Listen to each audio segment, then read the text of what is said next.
Buenas noches, yo soy Eva Fernanda Rascón Gutiérrez, estudio la carrera de Derecho en Tecmilenio. Esta es mi tarea 2 de análisis múltiple de las contribuciones, la cual trata sobre los convenios de coordinación fiscal. Primeramente, ¿qué es un convenio de coordinación fiscal? Debemos remitirnos al artículo 10 de la Ley de Coordinación Fiscal, el cual nos dice que las entidades que deseen adherirse al Sistema Nacional de Coordinación Fiscal para recibir las participaciones que establezca la ley, lo harán mediante convenio que celebren con la Secretaría de Hacienda y Crédito Público, que deberá ser autorizado o aprobado por su legislatura. También con autorización de la legislatura podrán dar por terminado el convenio.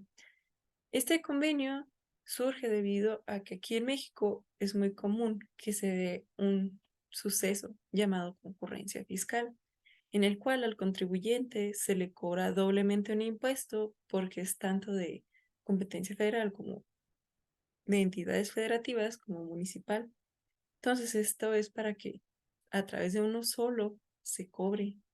Se supone que ayuda al contribuyente, pero al menos a mí en Chihuahua me ha tocado que te cobren la tenencia del carro un año y al siguiente también, así que como en Kanban lo maneja está un poco dudoso, pero ese es el propósito, evitar que haya concurrencia fiscal y que los estados se coordinen junto con la federación. Ahora, el convenio con Chihuahua. Primeramente tenemos el convenio de adhesión al Sistema Nacional de Coordinación Fiscal, el cual se celebró entre la Secretaría de Hacienda y Crédito Público y el gobierno del estado de Chihuahua, siendo firmado el 28 de diciembre de 1979. Fue en Chihuahua la firma. No encontré documentos sobre el lugar preciso, pero estimo que fue en el Palacio de Gobierno, que es el que está aquí en la imagen. Sin embargo, el instrumento que nosotros vamos a usar por su vigencia y que es objeto de esta tarea es el Convenio de Colaboración Administrativa en Materia Fiscal Federal, celebrada entre la Secretaría de Hacienda y el Estado de Chihuahua.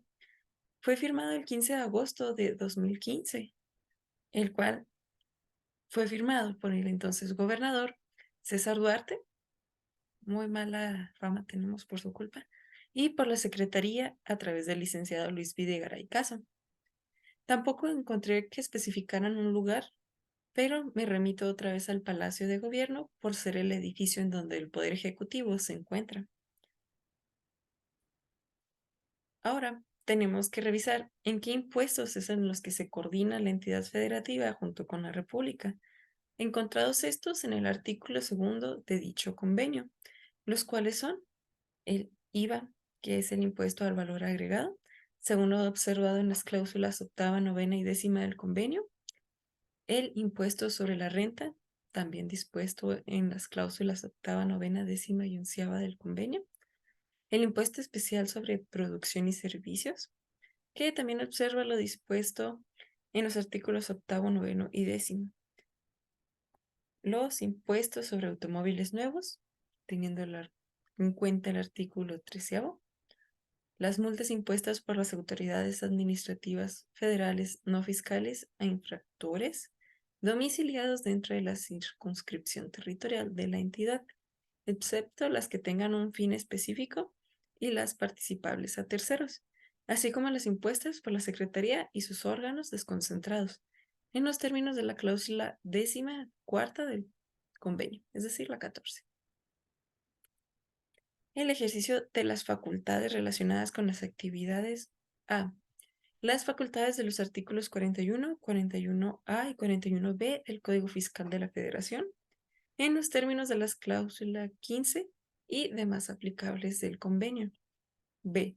Las referidas al artículo 42, fracciones cuarta y quinta del Código Fiscal de la Federación, considerando el artículo 16 de este convenio. C.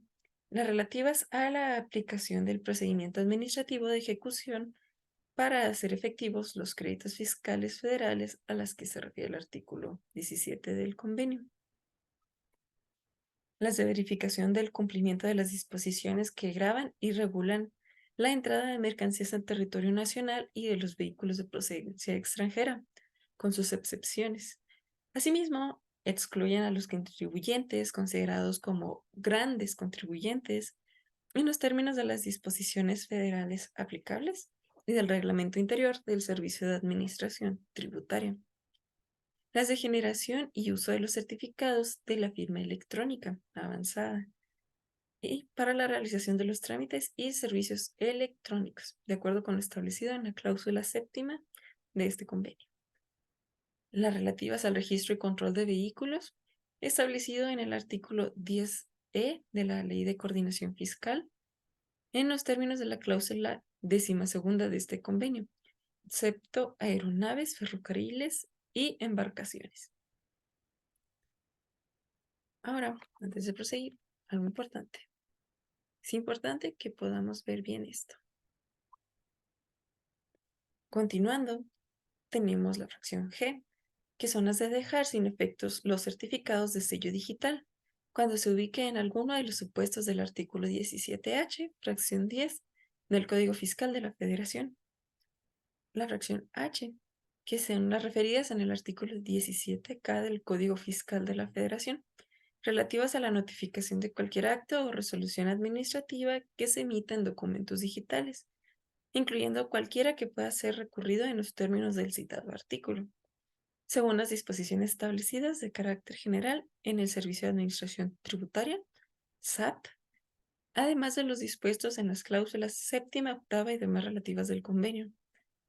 Volviendo a los apartados, tenemos el séptimo, que son las relativas a la administración de los ingresos derivados de los contribuyentes que tributan en el régimen de incorporación fiscal, a los que se refiere el título cuarto, capítulo 2, sección 2 de la Ley del Impuesto sobre la Renta, en términos del anexo correspondiente y conforme a las metas pactadas en el programa de trabajo establecido anualmente de manera conjunta entre la Secretaría y la entidad, y que se considerará parte integrante del mismo.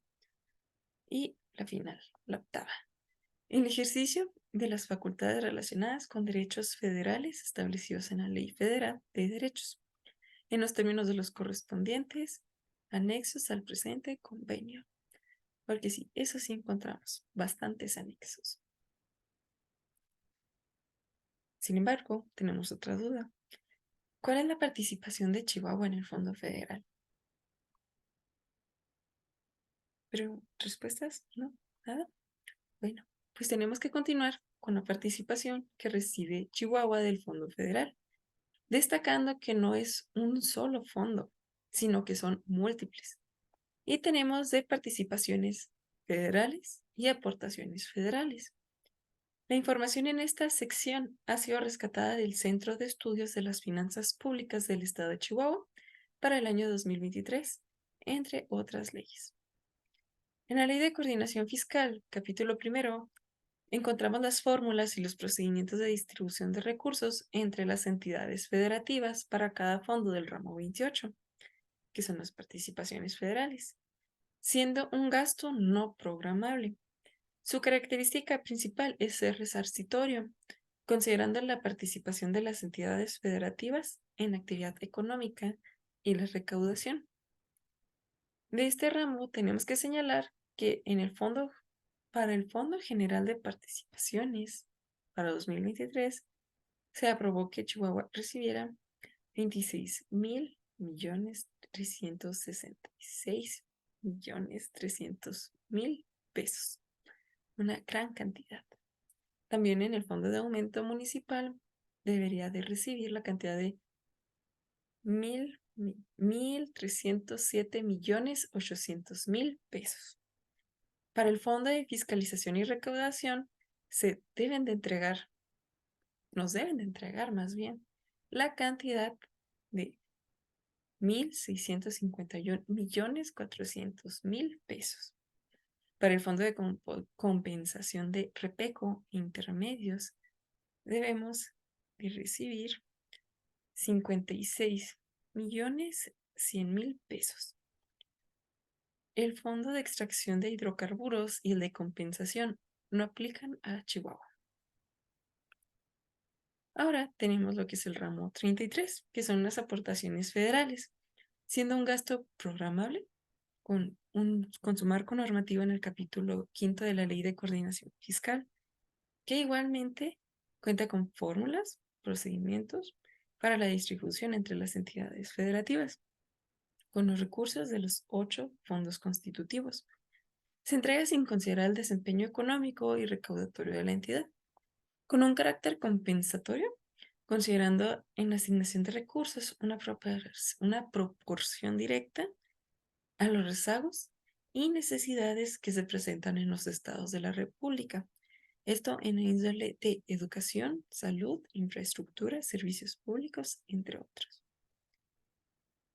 Este año, para mi gran estado, Chihuahua, se nos asignó para el Fondo de Aportaciones para la Nómina Educativa y Gasto Operativo la nada despreciable cantidad de 26.749.500.000 pesos.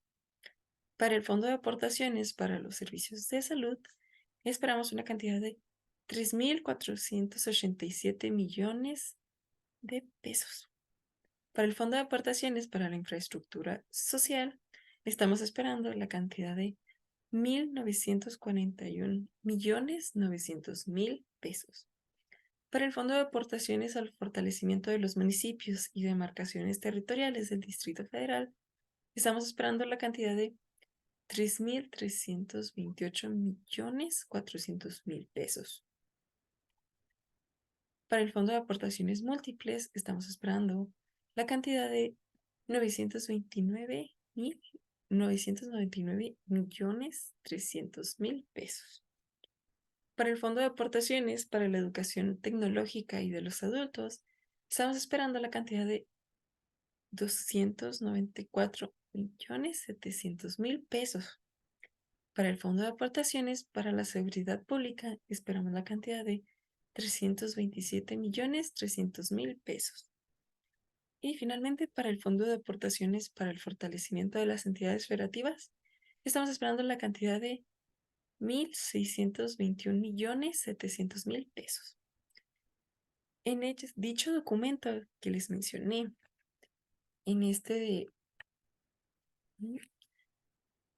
sí, en un momento les recupero el nombre, porque es muy importante. Bueno, yo lo considero importante que lo tengamos en mente, especialmente porque pues, son puros números lo que estamos viendo aquí más que nada. Pero en el documento que les voy a dejar en los enlaces al final, el cual viene del Centro de Estudios de las Finanzas Públicas, encontré estos datos en una tabla, la cual traía también más aportaciones y aparte traía lo que se esperó para 2022, lo que se espera para este año y la variación que hubo. Es muy interesante ver cómo en unas partes aumentó mucho y en otras disminuyó considerablemente también. Así que les recomiendo mucho ver esa tabla. Si realmente esta parte es un poco aburrida, confusa, porque pues, nomás estamos viendo cantidades de dinero y ahí podemos comprender un poco mejor las variaciones. Sin embargo, para esta tarea me limité a ponerlo así porque realmente nomás nos pide lo de este año, entonces no tenía sentido ponerles una tabla que se iba a ver todavía menos dinámica en la presentación, pero quiero que la tengan en cuenta. Finalmente, tenemos la parte de conclusión. Aquí cabe señalar, volviendo de nuevo al tema de la tabla con sus variaciones, que México ha estado dividido en la cuestión de la repartición de recursos por mucho tiempo. Incluso la gobernadora actual de mi estado, Maru Campos, estuvo entre este 20 que se fue a quejar al Palacio de Gobierno allá en la Ciudad de México por estas variaciones de recursos que se destinan a los estados. Ellos fueron a protestar. ¿Qué les puedo decir? Es de aquí de Chihuahua. Yo, siendo nueva en este tema, pues tengo 20 años, pero de una generación muy diferente. A mi perspectiva sí está bien que se destinen más recursos a sectores que se encuentran debilitados. Yo creo que antes que ser nosotros una entidad federativa, somos un país, una sola sociedad. No es para estar peleando por algo que corresponde a todos los mexicanos. No dudo que los estados del sur nos vayan a apoyar a nosotros si llegamos a tener una crisis. Entonces no entiendo por qué nosotros sí deberíamos de negar a ayudarlos. Pero es importante señalar, es importante que yo aclare que yo no estoy de acuerdo con la manera en que se reparten, pero por las manos a las que llegan esos recursos.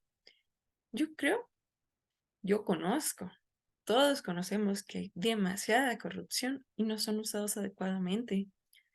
Y no creo en estas frases aquí muy típicas del norte, de que es que la gente del sur solo les tira la mano, o que el sur descansa y el norte trabaja. Esas frases son muy tontas, demasiado. Sí da vergüenza decir que somos de los estados que traen esas frases. La realidad, los hechos son muy claros. Hay robo de recursos y malversación de estos. No, no es culpa de la gente, es culpa del gobierno. Yo creo, yo digo, yo estimo que lo correcto sería crearse programas eficaces que promuevan la industria y las actividades agrarias. Además de una buena institución de seguridad, no puede ser posible que una zona que podría ser tan rica por sus cosechas de limón y aguacate no pueda vender ni mover su producto. Y estamos hablando que lo del limón fue este año, que sepamos, pero lo del aguacate sí tiene más tiempo y el gobierno no ha hecho nada. Todo porque pues, efectivamente este gobierno no los protege del cobro de piso por parte de grupos delictivos. Y es que cómo queremos que esa gente pueda salir adelante si hay grupos delictivos cobrándoles derecho de piso. Si vemos noticias de que matan a alguien porque no lo quiso pagar o matan a alguien porque lo pagó a destiempo. ¿Cómo? Y es más, no tiene sentido porque a veces les cobran más de lo que ganan. No, no podemos exigir. Además, más que decir que los estados que aportan más deben recibir más, yo creo que lo correcto es exigir que se entregue a las entidades que dan poco, pero que sea administrado de una manera inteligente. La sociedad de Chihuahua no está en contra de los programas sociales. Aquí tenemos bastantes, aunque seamos del PAN y hay cierta imagen de que el PAN no tiene programas sociales, aunque tampoco es tan mentira. Son pocos, pero hay, lo importante. Incluso hubo de becas ajenas a lo que era de las que vienen del señor presidente AMLO. Pero continuando, es que no es que no queramos fomentar el desarrollo de otras regiones del país o que se queden como están. Solo que es molesto que nuestro estado entrega bastantes recursos y a nosotros nos entregan pocos. Insisto, no creo tanto en este ejemplo que dan de que nosotros damos 10 pesos y nos regresan uno. Creo que es algo que deberíamos investigar más a fondo. Pero en esa tabla que les comentaba del tema pasado, sí vi ciertas variaciones. También vi aumentos, pero había disminuciones. Y pues lo malo, aparte de que no nos entregan suficiente, lo que destinan para los otros estados ni siquiera se usa bien. No, no llega realmente a la gente, solo se queda en los bolsillos de los políticos, así como pasa con el DIF. Y nuestro país no está dividido cuando se trata del coraje que sentimos todos los mexicanos por la corrupción. Así que yo creo que el problema es la corrupción, no la manera de administrar los recursos. Gracias por su atención. Y aquí les dejo los enlaces. Muchas gracias. Buenas noches.